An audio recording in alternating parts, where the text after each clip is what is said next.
Je vais donc demander, comme il est dans le livre d'Apocalypse, chapitre 1, les versets 5 et 6. Ensuite, on me lira dans le livre 1 Corinthiens, chapitre 15, verset 20 au verset 26. Apocalypse chapitre 1, verset 5 à 6, je lis au nom de Jésus. Et de la part de Jésus-Christ, le témoin fidèle, le premier-né des morts et le prince des rois de la terre, à celui qui nous aime, qui nous a délivrés de nos péchés par son sang.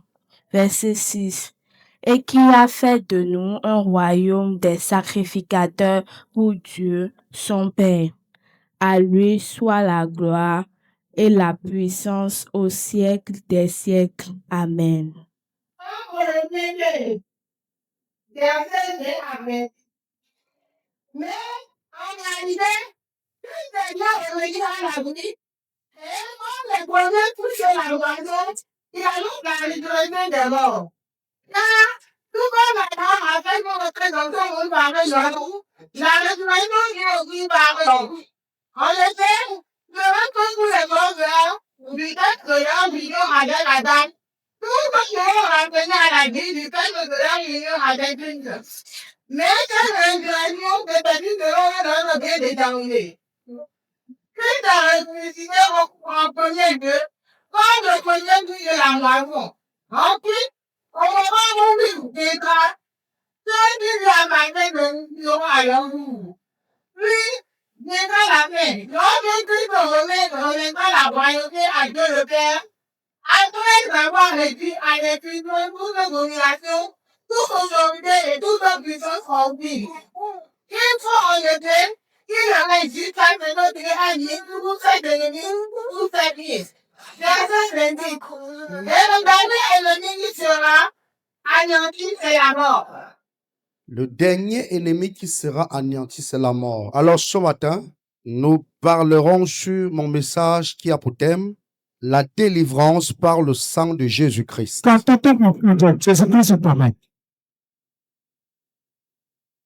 Bien-aimés dans le Seigneur, vous savez, nous sommes tous assis ici parce que nous avons entendu parler de Jésus-Christ. Et nous avons tous décidé de le suivre. Et c'est d'ailleurs la raison pour laquelle nous venons à l'église chaque fois qu'il y a culte. C'est la raison pour laquelle nous sommes là ce matin. Nous sommes là parce que nous croyons au Seigneur Jésus-Christ. Et si nous croyons au Seigneur Jésus-Christ, cela veut dire que nous acceptons notre engagement à le suivre. Cependant, avant d'accepter cet engagement, avant de décider de le suivre comme nous sommes là ce matin, nous étions esclaves. Et comment nous étions esclaves? Chacun de nous était esclave du péché. Parce que la Bible déclare, tout homme né d'une femme et toute personne née d'une femme et d'un homme est né pécheur. Et la Bible le dit. Tous ont péché et sont privés de la gloire de Dieu. Donc, sans la rédemption de Jésus-Christ, nous sommes tous des pécheurs. Nous sommes esclaves du péché. Qu'est-ce qui fait donc la différence? Le sang de Jésus-Christ est l'élément fondamental qui nous libère, qui nous délivre du péché. Parce que aussi longtemps que nous restons dans la nature du péché, aussi longtemps que nous restons pécheurs, nous sommes liés par ce péché-là et nous sommes donc des esclaves. En conclusion, personne qui vit encore dans le péché est esclave du péché. Personne qui vit encore dans le péché n'a pas connu la délivrance par le sang de Jésus-Christ. J'aimerais dire à quelqu'un ici, lorsque tu es délivré par le sang de Jésus, Dieu fait de toi un sacerdoce royal, un sacrificateur pour le royaume. Et c'est d'ailleurs la raison pour laquelle le sang de Jésus-Christ, l'élément fondamental, est venu nous rendre libres. Le sang de Jésus-Christ, l'ennemi fondamental, est venu nous délivrer du péché. Autrement dit, une personne qui est délivrée du péché ne pêche pas. La Bible dit, le chrétien ne pêche pas. Donc si une personne qui a accepté Christ, mais continue quand même de vivre dans le péché, continue quand même de pratiquer le péché, n'est pas délivré. Bien qu'étant en Christ, puisqu'il continue de vivre et de pratiquer le péché, reste et demeure esclave du péché. Parce qu'une personne qui est délivrée par le sang de Jésus-Christ devient un sacrificateur pour le royaume. Un sacrificateur pour le royaume, c'est celui qui est délivré du péché. Quelqu'un ce matin, le Seigneur Dieu, par Jésus-Christ, ne nous sauve pas pour rien. Il nous sauve pour faire de nous sacrificateur pour son royaume. Lorsque tu es délivré du péché, tu deviens un sacrificateur du royaume de Dieu. Chacun doit comprendre cela. Alors, si quelqu'un dit qu'il est en Christ, il faut que la personne sache qu'il est devenu une nouvelle créature. Une nouvelle créature est une créature qui a été délivrée par le sang de Jésus-Christ. Si tu n'as pas été délivré par le sang de Jésus-Christ, on dit que tu es une nouvelle créature en Christ. Une nouvelle créature en Christ est une personne qui a été délivrée du péché. Le sang de Jésus-Christ est devenu un sacrificateur pour le royaume de Dieu. Est devenu un sacrificateur pour le royaume de Dieu.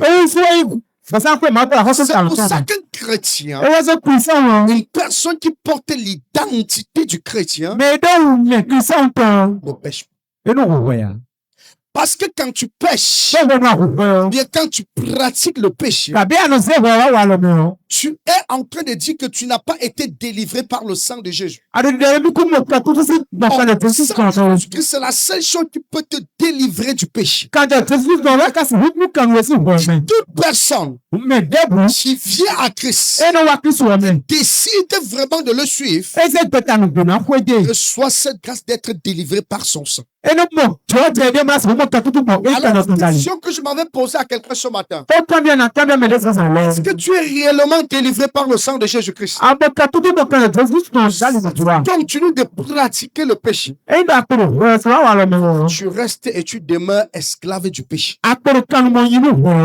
Souvenez-vous que la Bible déclare que le ciel est saint et pur. Rien de souillé n'entrera au ciel. Tu ne peux pas être, ou alors Dieu ne peut pas faire de toi un sacrificateur du royaume. Si tu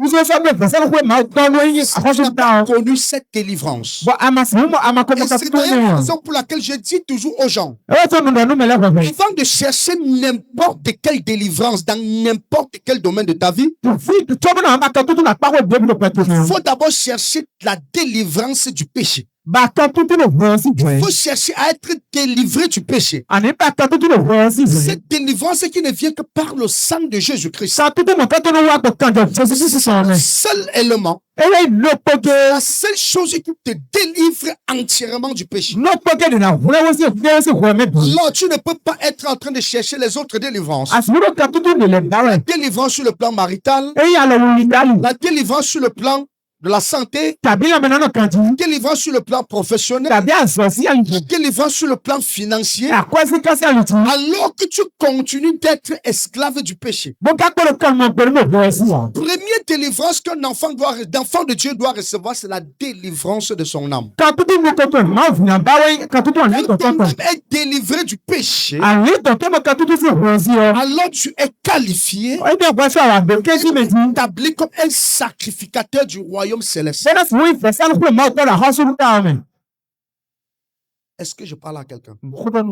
Alors, il y a quelque chose que je vais dire à quelqu'un ce matin. Attirer ton attention pour que tu comprennes très bien ce que je suis en train de dire. Pourquoi,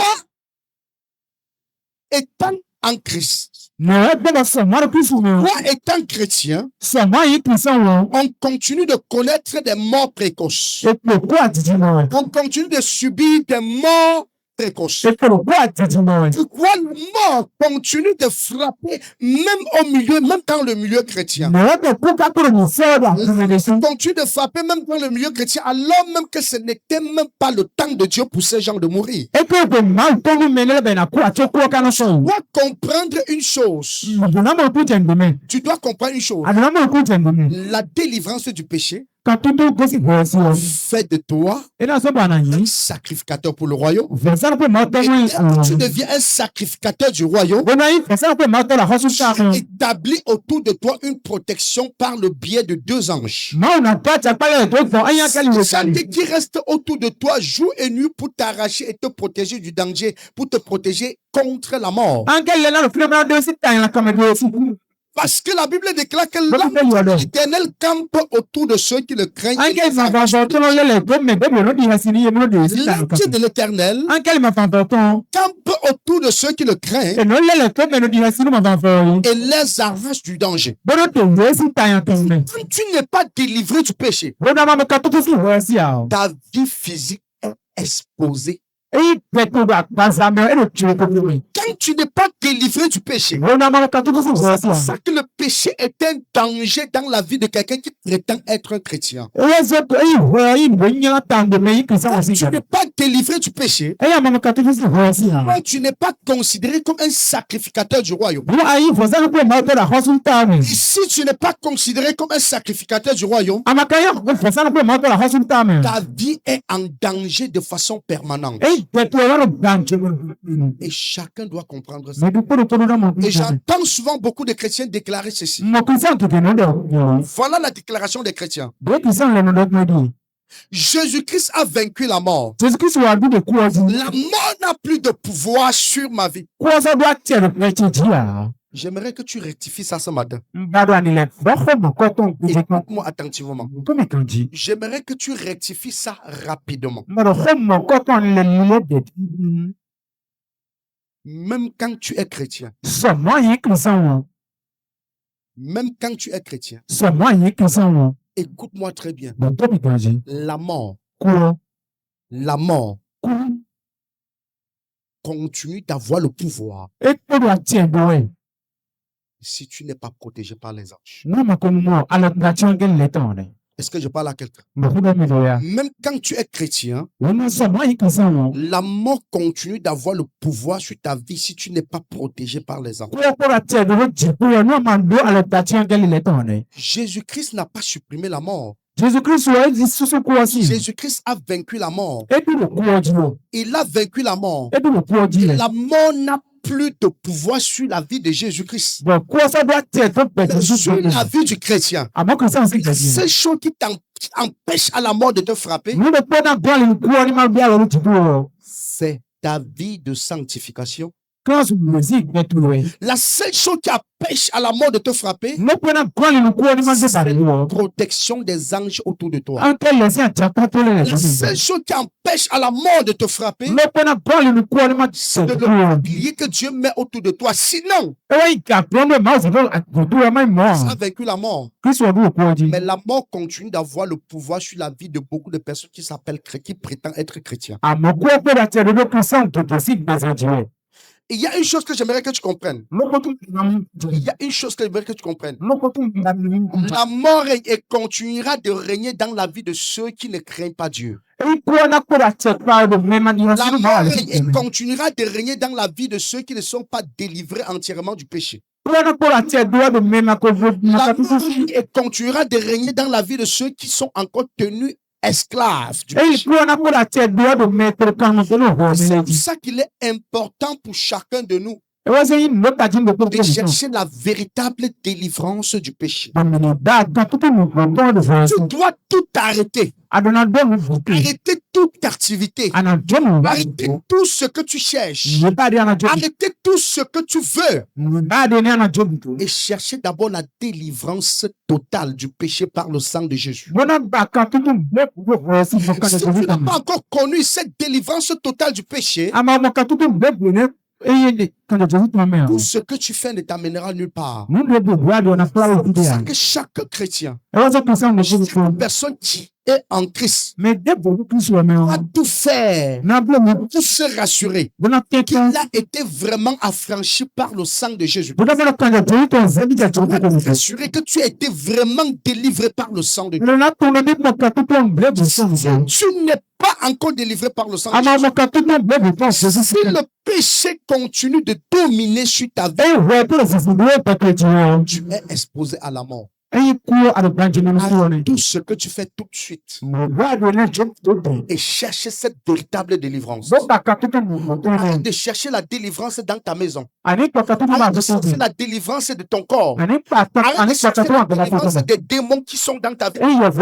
Chercher la délivrance dans un domaine précis de ta vie. Tout ça tout de suite et cherche la délivrance par le sang de Jésus. Cherche la délivrance du péché. Si le péché continue de te dominer, le péché continue d'avoir le pouvoir sur ta vie, arrête tout. Cherche cette délivrance jusqu'à ce que tu l'aies obtenue. Si tu n'as pas encore cette délivrance de façon totale, ta vie est en danger. Est-ce que je parle à quelqu'un? Est-ce que je parle à quelqu'un? La délivrance par le sang de Jésus, délivrance du péché par le sang de Jésus, établit une protection sans faille autour de toi.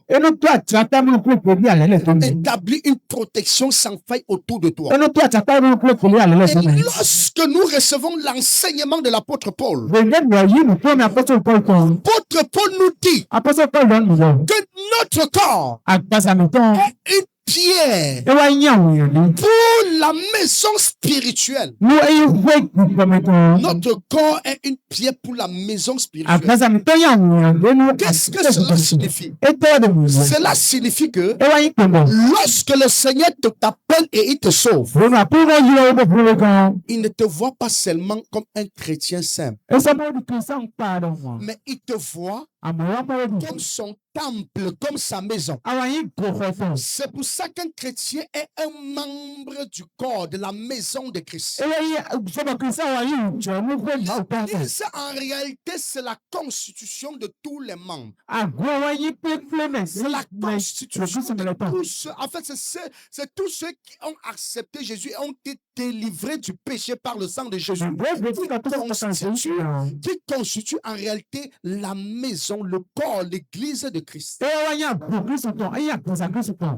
Et c'est pour ça que je dis que quand tu acceptes le Seigneur et que tu es vraiment délivré du péché, le sang de Jésus-Christ, tu deviens une pierre qui participe à bâtir la maison de Dieu.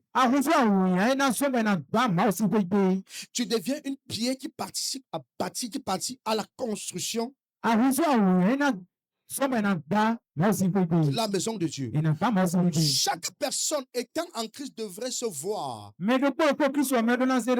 pas comme quelqu'un qui est venu juste donner sa vie au Seigneur Jésus. Voir comme quelqu'un qui est une pierre pour le baptise de Dieu. La maison de Dieu. C'est comme ça que Dieu regarde ceux qui croient. C'est comme ça que Dieu regarde les chrétiens. C'est comme ça que Dieu regarde tous ceux qui ont décidé de lui donner sa vie. Alors la délivrance du péché par le sang de Jésus est le premier élément que chacun doit chercher. Le péché continue de te dominer. Le péché continue d'avoir le pouvoir sur ta vie.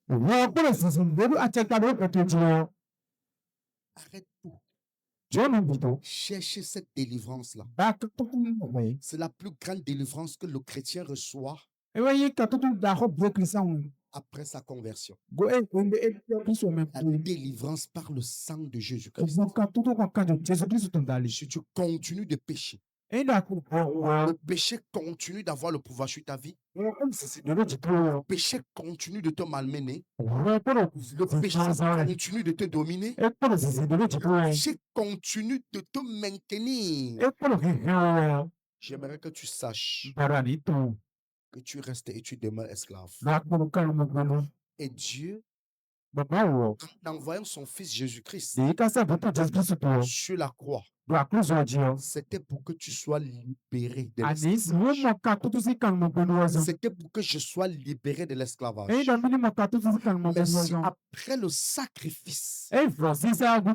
si après le sacrifice, de Jésus-Christ, le fait que son sang soit versé, tu n'es pas encore délivré du péché, c'est qu'il y a un problème. Est-ce que je parle à quelqu'un? Est-ce que je parle à quelqu'un? Est-ce que je parle à quelqu'un? Donc il est temps que chaque chrétien, que chaque personne et cherche la véritable délivrance, libère complètement du péché. Je suis venu ce matin d'interpeller la conscience de tout un chacun. Arrête de fermer ton esprit.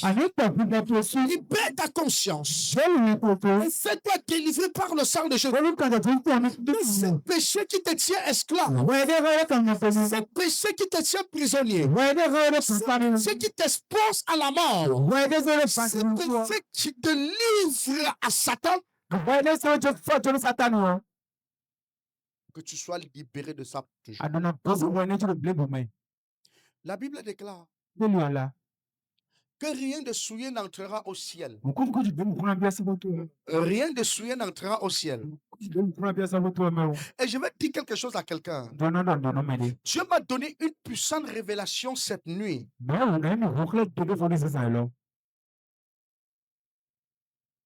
Et si tu peux comprendre le sens de cette révélation. Voilà la révélation que Dieu me donne. Il me dit, la mort est plus puissante que ce que les gens pensent. La mort est plus puissante que ce que les chrétiens pensent.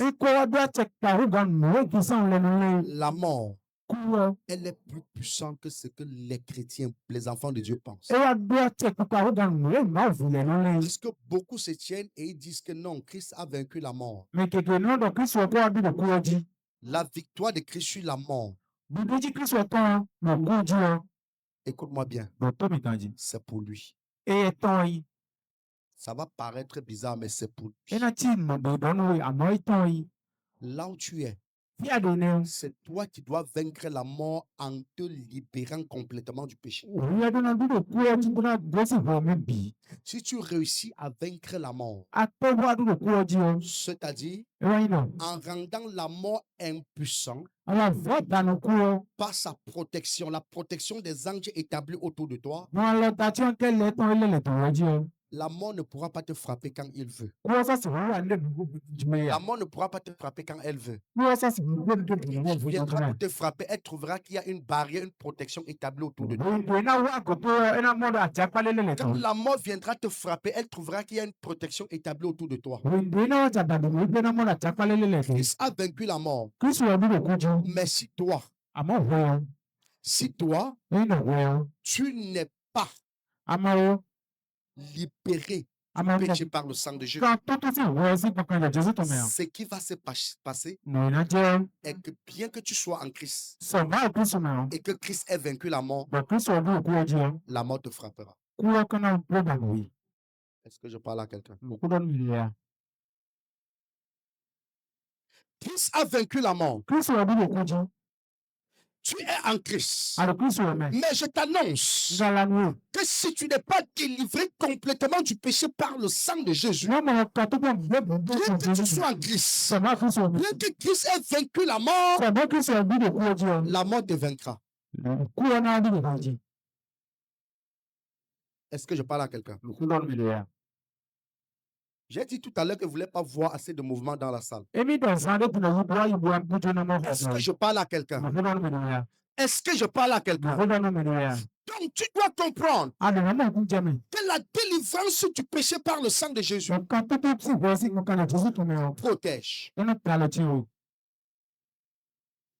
Arrête de chercher d'autres choses. Quand le Seigneur Jésus dit cherche premièrement le royaume des cieux et sa justice et toute chose te sera donnée par-dessus, il est en train de te dire ce qui est essentiel, c'est pas ce que tu cherches. Ce qui est essentiel,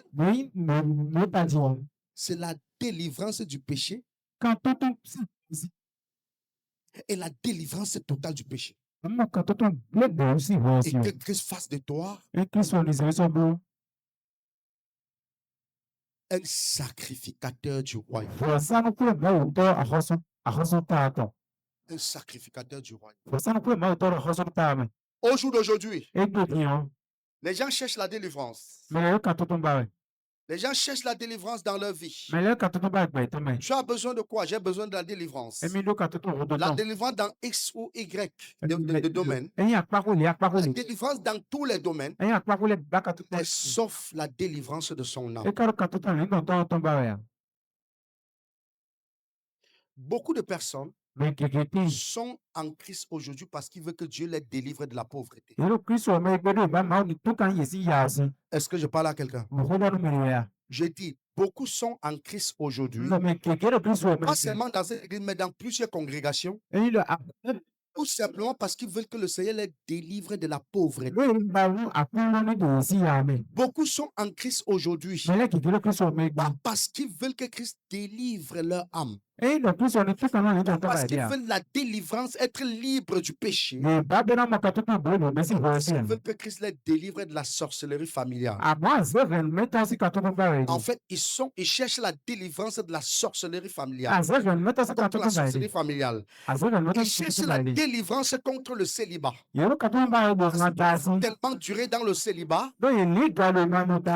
tout fait, rien ne marche. Et on leur a dit que c'est parce que c'est un esprit qui est responsable aujourd'hui parce qu'ils veulent être délivrés de cet esprit. Beaucoup sont en Christ aujourd'hui parce qu'ils veulent être délivrés des choses qui les bloquent et ne pas avancer. Peu sont là aujourd'hui parce qu'ils veulent être délivrés véritablement du péché. Peu sont là aujourd'hui parce qu'ils veulent être délivrés véritablement du péché.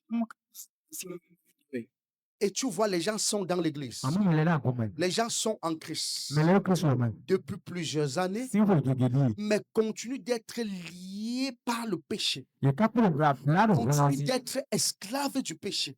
Continuent d'être esclaves du péché. Continuent de vivre dans le péché. Continuent de vivre dans le péché comme si rien n'était. En fait, ils n'ont même pas un problème avec ça. Ils sont en Christ. Comment peux-tu être en Christ et être encore esclave du péché? Comment tu dis que tu es en Christ et tu continues d'être esclave du péché?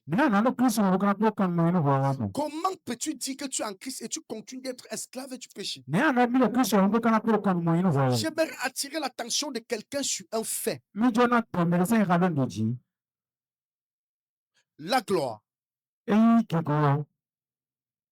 Tout ce que nous cherchons, tout ce que nous avons, tout ce que nous recevons ne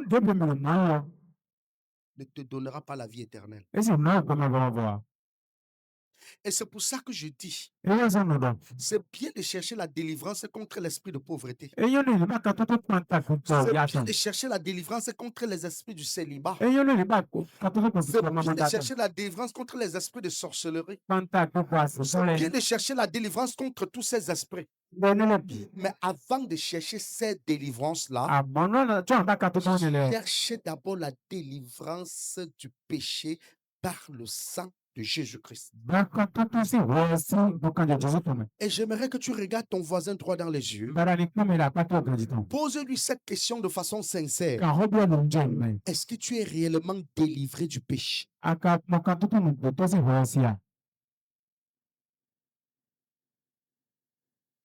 Pose-lui encore cette question. Est-ce que tu es réellement délivré du péché? Si tu n'es pas délivré du péché, d'autres délivrances que tu recherches ne te servira à rien. Est-ce que je parle à quelqu'un? Est-ce que je parle à quelqu'un? Je ne t'entends pas. Est-ce que je parle à quelqu'un? Si tu n'es pas réellement délivré du péché, toute autre délivrance que tu recherches ne te servira à rien. La première délivrance qui te protège contre beaucoup de choses, qui t'épargne de beaucoup de choses, qui te met à part et fait de toi une personne spéciale aux yeux de Dieu,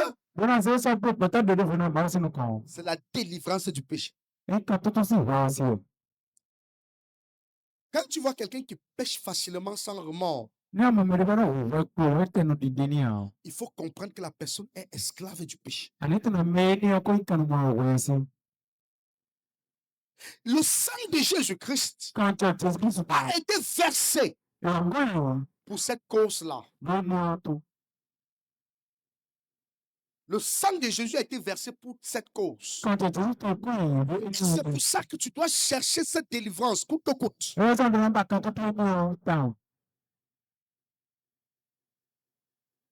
Tu dois chercher cette délivrance coûte que coûte. La délivrance du péché. La délivrance du péché. J'ai l'habitude de poser cette question à tout le monde que je croise. Quand les gens viennent me voir dans mon bureau avec des problèmes, cherchant des solutions, première question que je pose d'abord est la suivante. Où passeras-tu ton éternité? Est-ce que tu es délivré du péché? Bien, tu continues d'être esclave du péché.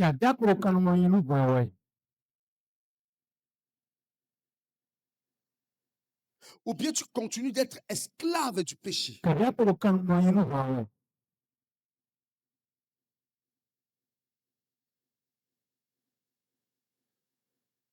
Le Seigneur me dit cette nuit que la mort est plus puissante que ce que les chrétiens pensent. Je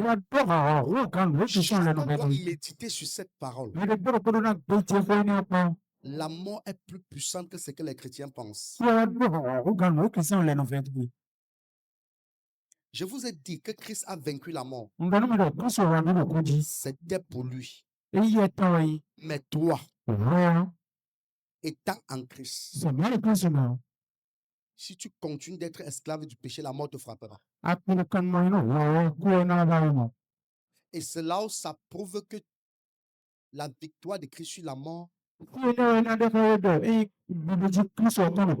Pas de façon automatique pour tous les chrétiens. C'est pour Christ et pour ceux qui veillent, qui sont délivrés complètement du péché. La victoire de Christ sur la mort, c'est pour lui et pour tous ceux qui sont délivrés par son sang, délivrés du péché par son sang.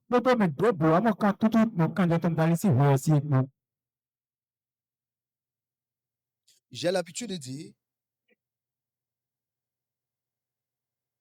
que chaque être humain devrait se poser cette question tous les jours de sa vie. La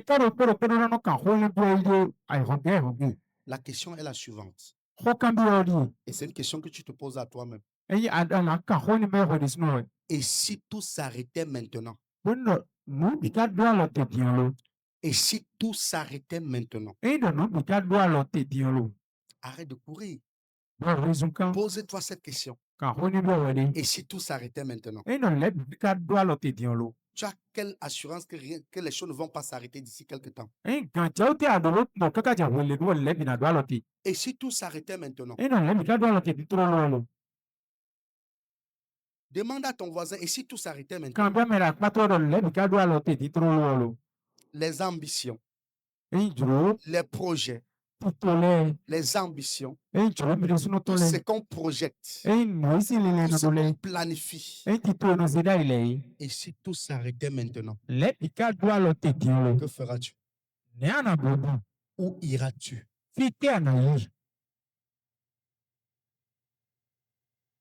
Quelle sera ta destination? Et si tout s'arrêtait maintenant? Pose encore cette question à quelqu'un qui est à côté de toi. Et si tout s'arrêtait maintenant? Et c'est pour ça que j'ai l'habitude de dire, ce qui est urgent, on peut avoir plusieurs urgences. On peut avoir plusieurs urgences. Mais ce qui est urgent, c'est ton statut, le statut de ton âme actuellement. Quel est le statut de ton âme actuellement? Est-ce que ton âme est complètement délivrée? Est-ce que ton âme a été libérée de cette force-là?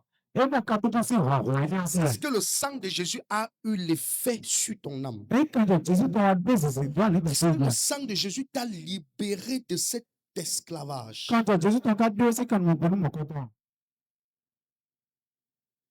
J'aimerais que tu comprennes que le sang de Jésus est le point d'ancrage pour la délivrance de tout un chacun. Le sang de Jésus-Christ est le point d'ancrage pour la délivrance de tout un chacun, peu importe le type de délivrance. Peu importe le type de délivrance. Le point d'ancrage, c'est le sang de Jésus. En dehors de ce point, les calculs, les plans sont faussés. En dehors de ce point, tout est faussé. Tout ce que tu cherches, tout ce que tu veux, tout ce que tu cherches, en dehors du point d'ancrage qui est le sang de Jésus-Christ, cela est voué à l'échec. Et tu continues sur une fausse piste. Est-ce que je parle à quelqu'un?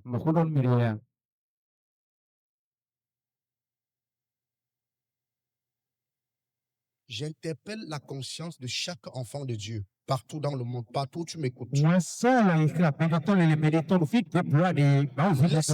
la philosophie de côté. Laisse les théories de côté. Laisse toute l'intelligence de côté. Laisse tout le bagage intellectuel que tu as de côté. Et pose-toi la simple question. Est-ce que le sang de Jésus-Christ m'a libéré du péché? Est-ce que le sang de Jésus m'a libéré du péché? Si le sang de Jésus-Christ t'a pas libéré du péché, peu importe ton engagement, peu importe comment tu te montres engagé, Comment tu te montres déterminé, comment tu te montres fort, si tu n'es pas libéré du péché par le sang de Jésus, tu restes et tu demeures esclave.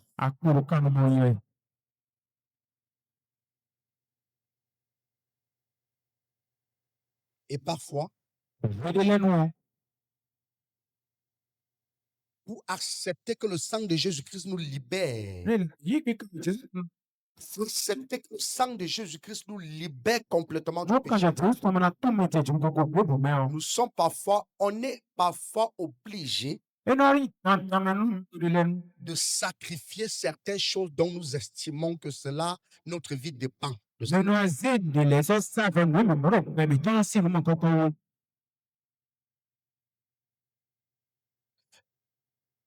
Si tu vis dans une maison qui est louée, une maison qui est louée et payée par le mari d'autrui,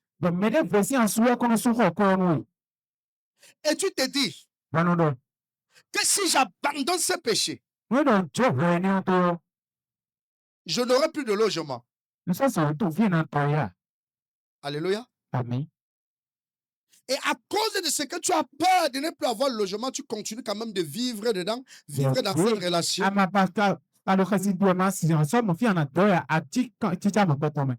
Tu es esclave. Tu es esclave. Pour accepter que le sang de Jésus te libère, il faut que tu acceptes de perdre certaines choses. Il faut que tu acceptes de faire face à certains défis. Il faut que tu acceptes de sacrifier certaines choses pour être libéré complètement de certains péchés. Parce que si tu refuses de sacrifier certaines choses, tu continueras d'être esclave. Tu continueras de vivre dans l'esclavage malgré tout ce que tu peux vouloir faire.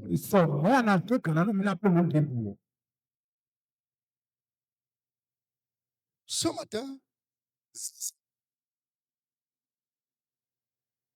nous avons un culte prophétique après cet enseignement.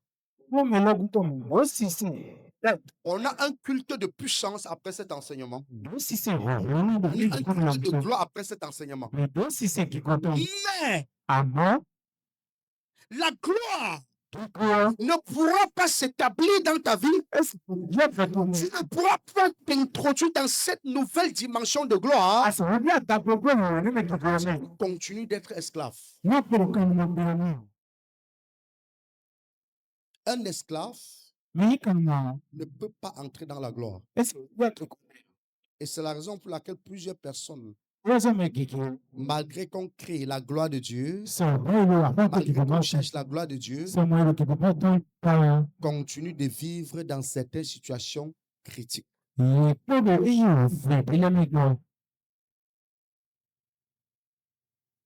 Aujourd'hui est un jour spécial où chacun doit libérer sa conscience. Chacun doit libérer sa conscience. Et pour libérer ta conscience, tu dois fermer les yeux sur les quand dira-t-on. Tu dois fermer les oreilles sur ce que tu peux entendre. Et tu dois devoir prendre des décisions fortes pour pouvoir te libérer de l'esclavage du péché. Tu dois pouvoir prendre des décisions fortes pour pouvoir te libérer de l'esclavage du péché.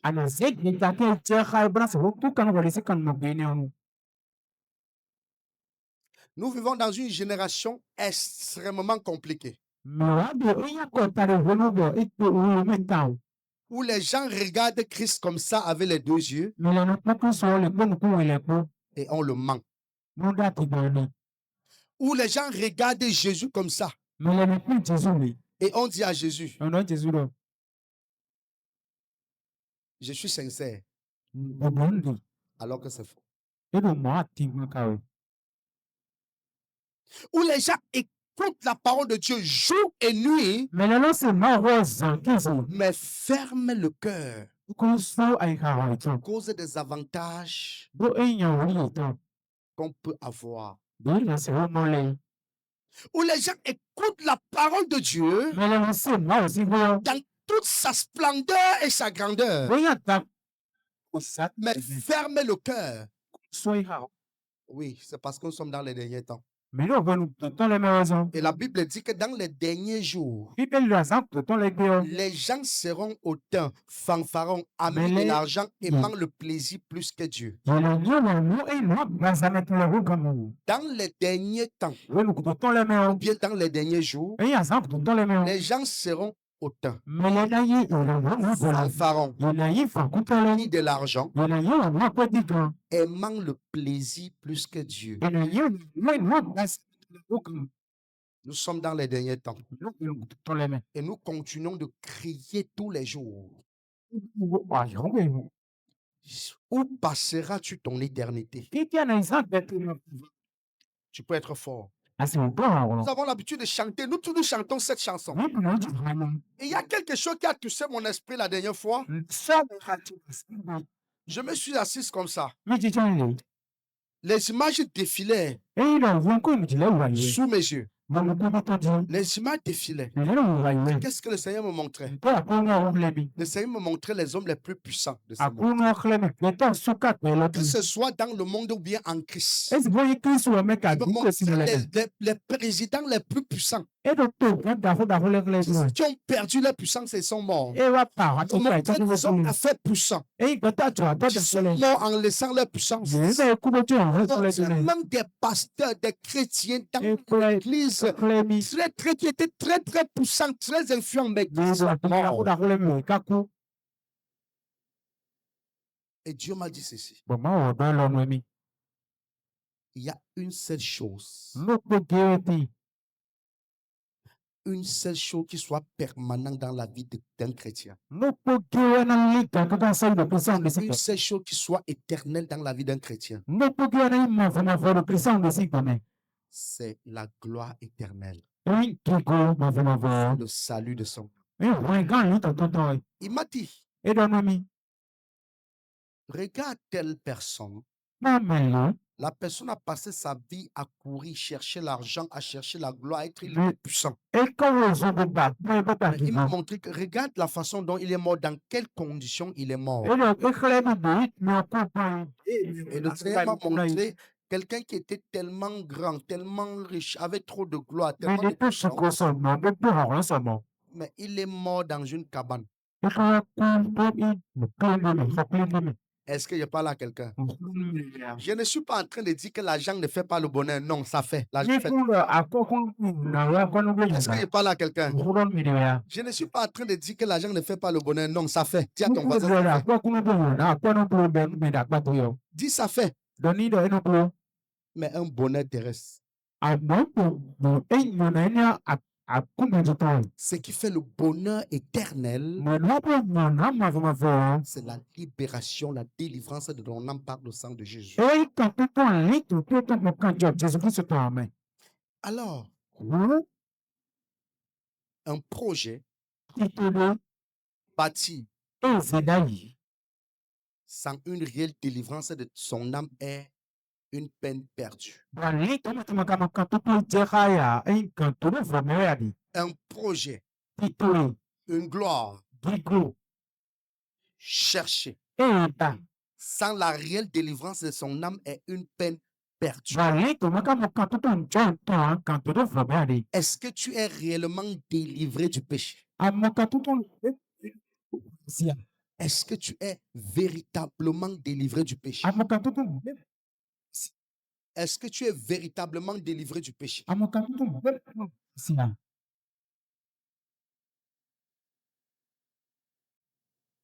Écoutez-moi très bien. L'apôtre Paul était surpris du fait que la mort continue d'avoir le pouvoir même sur lui, Paul. Est-ce que je parle à quelqu'un? Il était étonné, il dit, moi-même, je suis accablé par la mort. Et Cela a compris que ce que les chrétiens racontaient tous les jours, que non, Christ a vaincu la mort. Tu vois, les chrétiens se disent, j'ai la victoire sur la mort. Non. Non. La mort est plus puissante que ce que tu crois. Et ce qui te permet d'être protégé contre cette mort-là, c'est la délivrance totale de ton âme. Et le fait que Christ fasse de toi, que Dieu fasse de toi un sacrificateur pour le royaume. Chacun doit bien comprendre cela. La délivrance de ton âme. Est-ce que tu es délivré du péché? Est-ce que tu es libéré du péché? Tu continues d'être esclave du péché. Est-ce que le péché continue de te dominer malgré que tu as la volonté d'abandonner?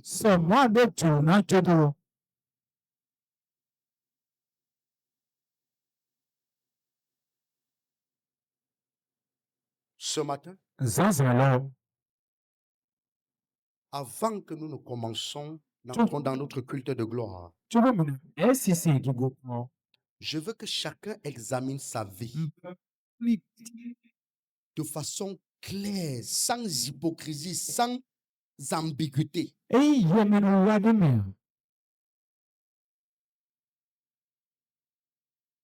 Examine ta vie et tire une conclusion. Si la conclusion est que tu continues d'être esclave du péché, alors tu as besoin de la délivrance par le sang de Jésus. Si tu tires une conclusion autre que celle qui est vraie,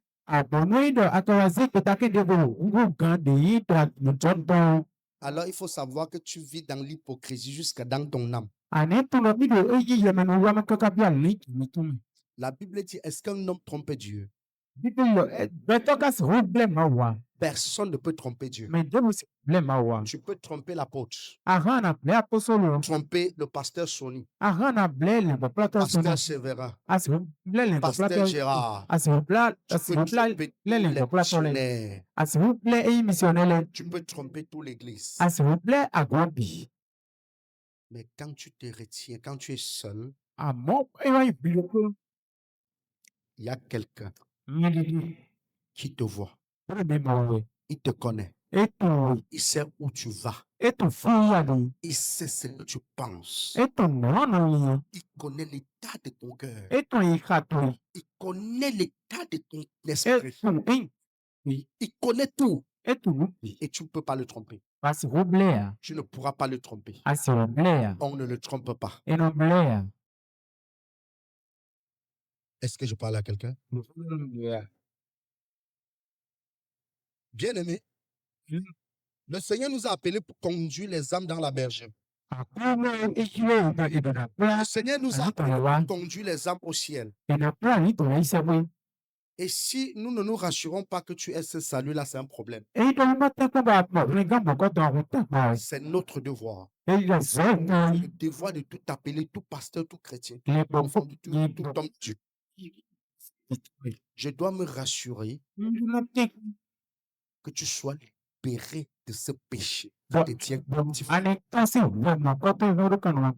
c'est pour ça que ce matin, d'abord, avant de dire ce que je veux dire, dis à ton voisin, le salut est personnel.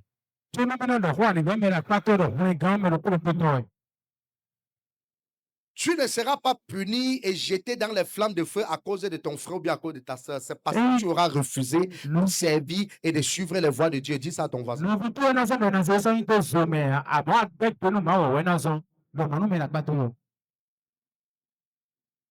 Chacun boira sa coupe seul.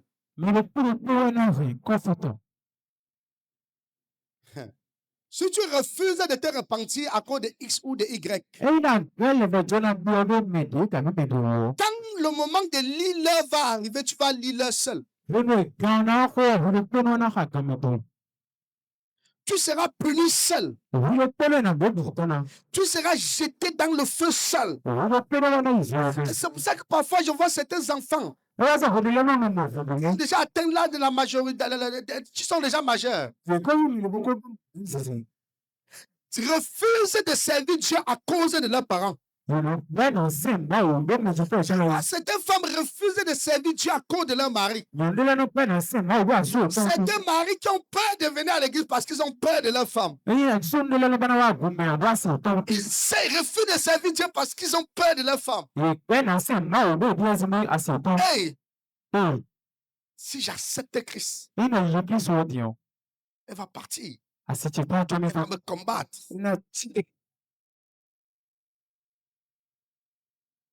On va te refuser au cocorico. Tu vas faire comment?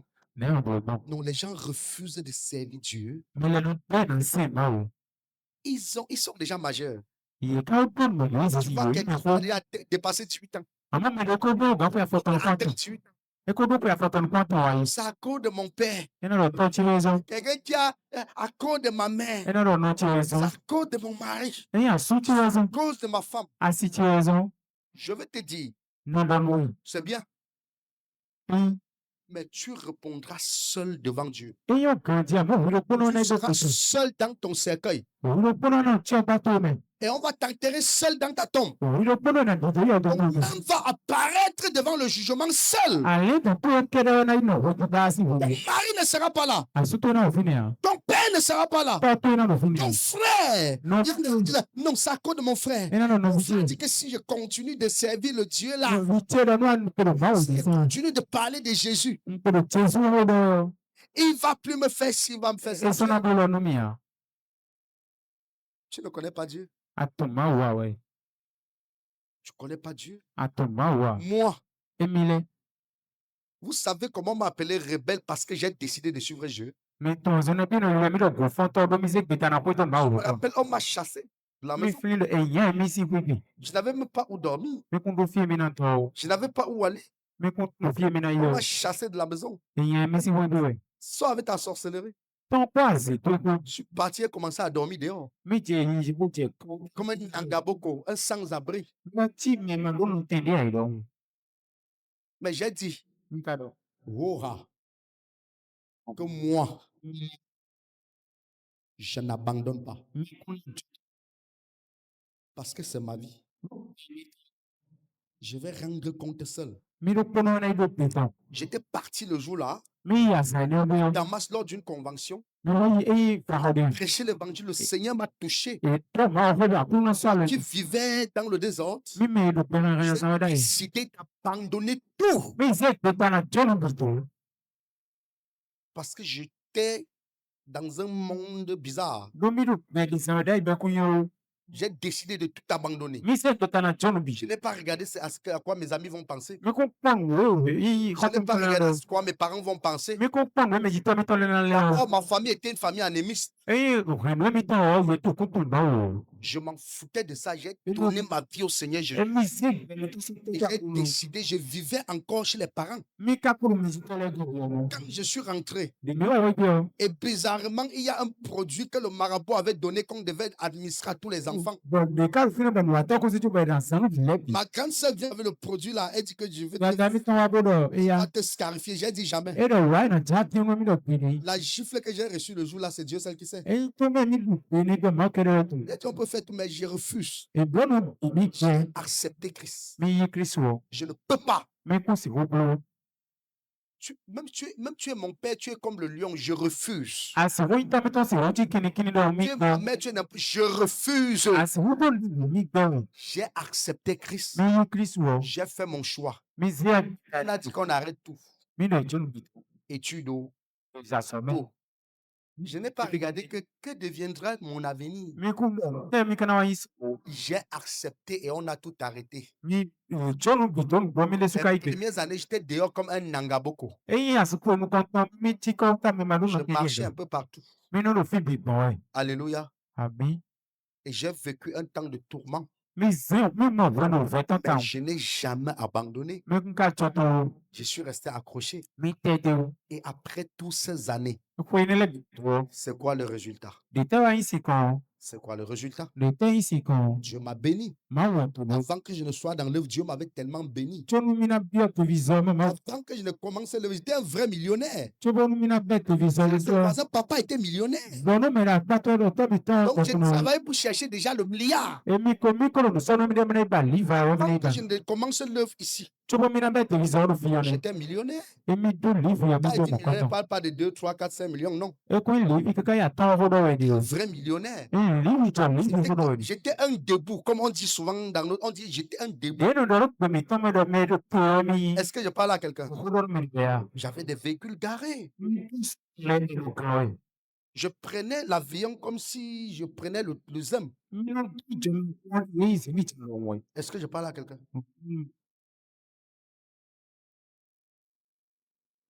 Dieu m'a béni. Et Dieu m'a encore béni doublement en me donnant l'onction.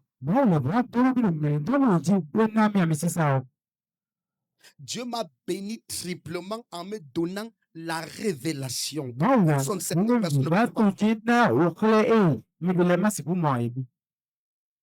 Est-ce que je parle à quelqu'un? Mais si j'avais dit, mes parents ont refusé. Ils ont dit, ils vont tout arrêter. L'école va devenir. Non. J'avais compris que le salut est personnel. Dieu ne te jugera pas à cause de ta mère ou bien à cause de ton père. Dieu ne te jugera même pas à cause de ton mari. Le mariage s'arrête sur la terre. Dès qu'une personne meurt, c'est fini. Vous vous rencontrez dans l'au-delà, vous ne vous connaissez même pas. Et chacun paiera le prix en fonction de la vie qu'il a menée. C'est pour ça que je dis à tout le monde, je dis à chaque chrétien, les décisions que tu prends n'engagent que toi. Ça n'engage pas celui qui t'a influencé à prendre cette décision.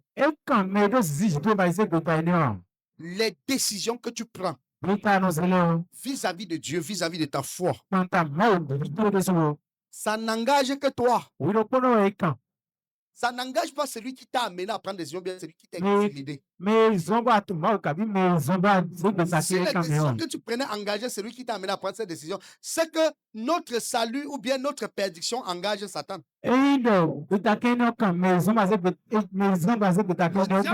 Pousse dans le péché, tu tombes, tu payes. Est-ce que je parle à quelqu'un? Est-ce que je parle à quelqu'un? La délivrance du péché par le sang de Jésus-Christ.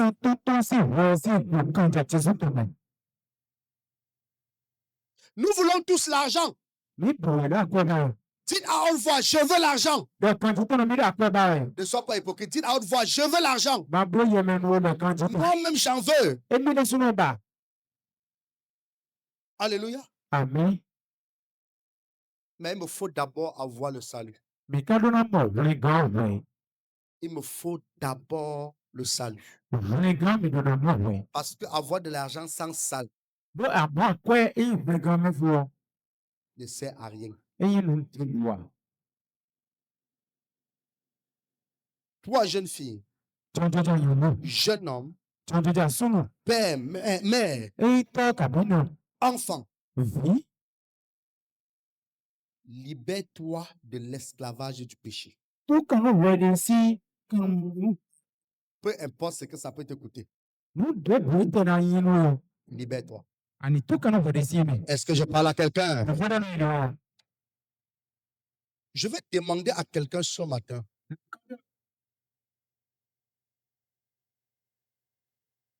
Et ce que je veux dire, c'est pour toi. Même si ton père est dans la salle, même si ton mari est dans la salle, même si ton oncle ou ta tante ou ta femme est dans la salle, c'est pour toi. S'il y a un péché qui continue de te tenir esclave,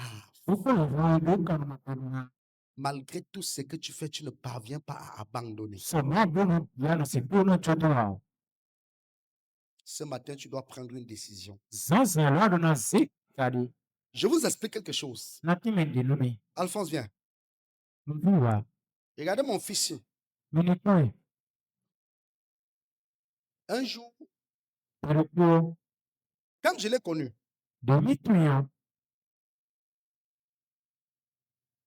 il est mécanicien, mais il était dans les tromperies.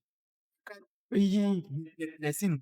tu venais avec un véhicule et que les pièces sont gâtées, il enlève ta pièce, il te vend. Il a augmenté les prix, tout ça. Il a fait ça pendant longtemps. Et un jour, il est venu me voir dans mon bureau. Il m'a dit qu'il a les problèmes. J'ai dit, fils, la première chose que tu as fait, c'est d'être droit et véridique dans ton travail. Est-ce que je parle à quelqu'un?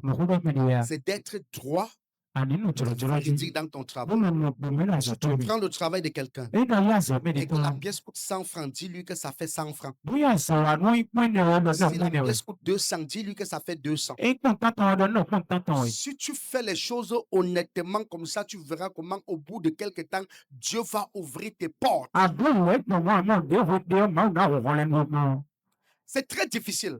Parce que je me rappelle le jour où j'ai amené mon véhicule chez un mécanicien. C'était pas chez lui. Le mécanicien n'a pas, je ne sais pas ce qui était passé dans sa tête. Il m'a dit, pasteur, la mécanique elle est bonne, hein?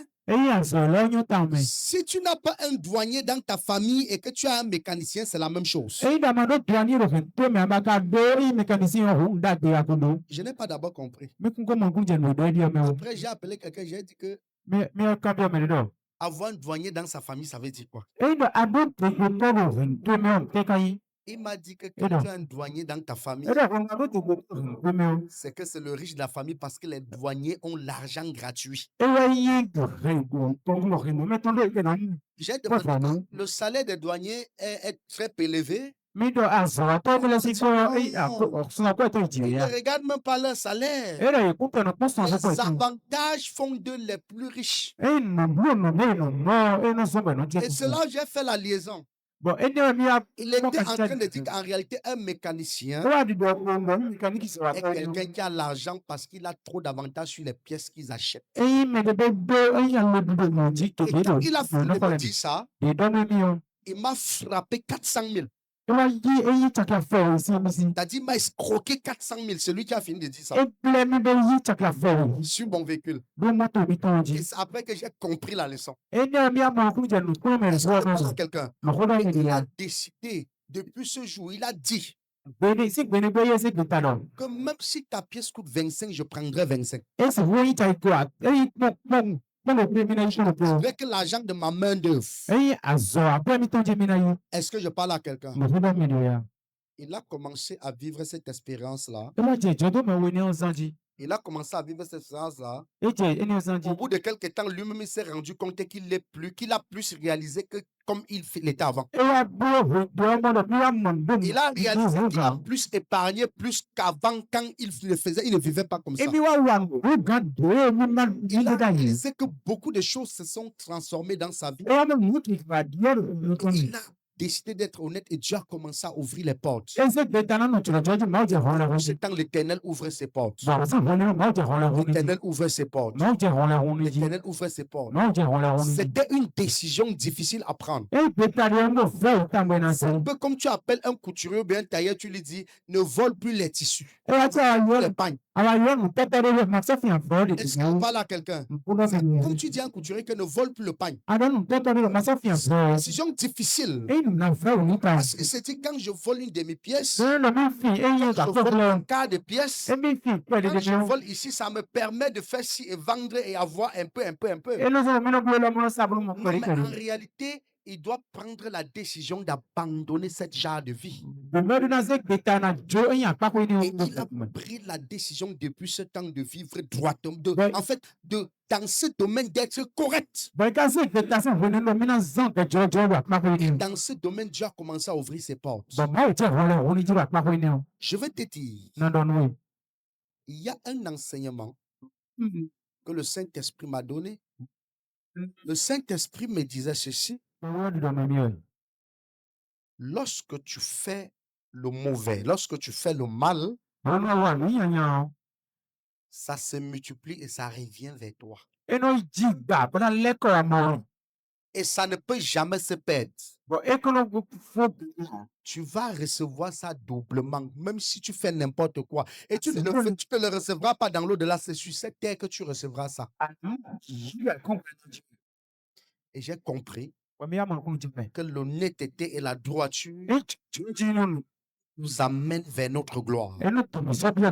Ça nous amène vers notre destinée. Le faux, la fraude, c'est quelque chose de terrible qui nous détruit dans le temps. Alors c'était une décision difficile qu'il devait prendre. Comme ce matin, plusieurs personnes doivent prendre des décisions difficiles en abandonnant certaines choses pour être libérées de l'esclavage et du péché. C'est difficile pour plusieurs personnes. Difficile pour beaucoup de personnes parce qu'en abandonnant certaines choses, on perd beaucoup d'avantages. Il faudra le faire. Il faudra prendre cette décision. Tu ne travailles pas. Tu vis parce qu'il y a un copain au quartier qui te donne 7000 francs tous les semaines. Et tu viens à l'église et le pasteur te dit que si tu continues de vivre avec ce copain, tu vis dans le péché. Il faut que tu abandonnes ce copain. Tu regardes Christ. Tu regardes les 7000 qu'on te donne toutes les semaines. Et tu regardes ton ventre. Tu dis jamais, je ne peux pas mourir de famine. Même Christ comprend que je dois vivre. Et tu refuses d'abandonner ces péchés. Parce que tu as certains avantages. Et le diable est tellement... Les gens sont tellement bizarres que lorsqu'on commence à leur dire ce genre de vérité, ils font l'église. Pour ceux qui étaient là depuis ce matin, qui ont suivi mon message depuis le début, la délivrance du péché te libère de beaucoup de choses. Te libère de beaucoup de choses. Alors ce matin, j'aimerais dire à quelqu'un,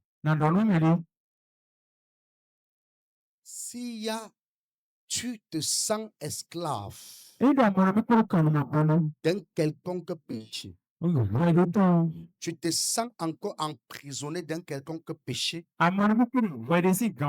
et que ce matin tu es prêt à abandonner cela et recevoir ta délivrance par le sang de Jésus, ne regarde pas à ton frère, ne regarde pas à X, ne regarde pas aux yeux, le salut est personnel. Tu sens qu'il y a un péché qui te tient. Ceci est valable pour tout le monde. Tu sens qu'il y a un péché qui te tient et que tu veux vraiment te libérer de ce péché et être délivré par le sang de Jésus. Je t'exhorte, je te demande de te mettre debout et tu avances me voir ici devant. Si tu es sincère, je prierai pour toi Et tu seras libéré de ces péchés.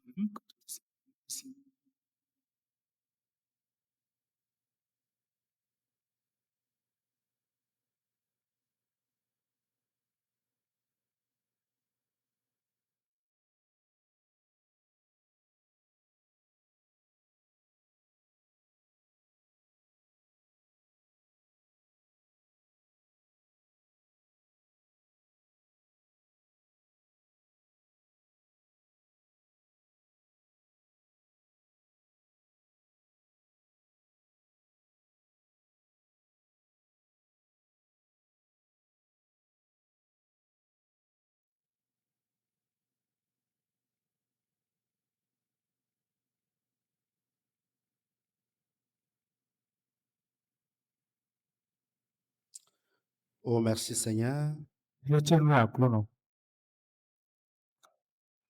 Merci Seigneur Jésus-Christ. Voici tes enfants. Ils ont décidé d'abandonner le péché qui les tient prisonniers. Ils ont décidé de se libérer de cet esclavage. Ils ont décidé de te suivre. Et toi qui me suis dans ta maison, qui me suis depuis notre application My Church, toi qui me suis sur Facebook ou sur d'autres réseaux sociaux, tu décides d'abandonner ton péché. J'aimerais à distance à ceux qui sont ici devant, pour que le sang de Jésus te libère de cet esclavage.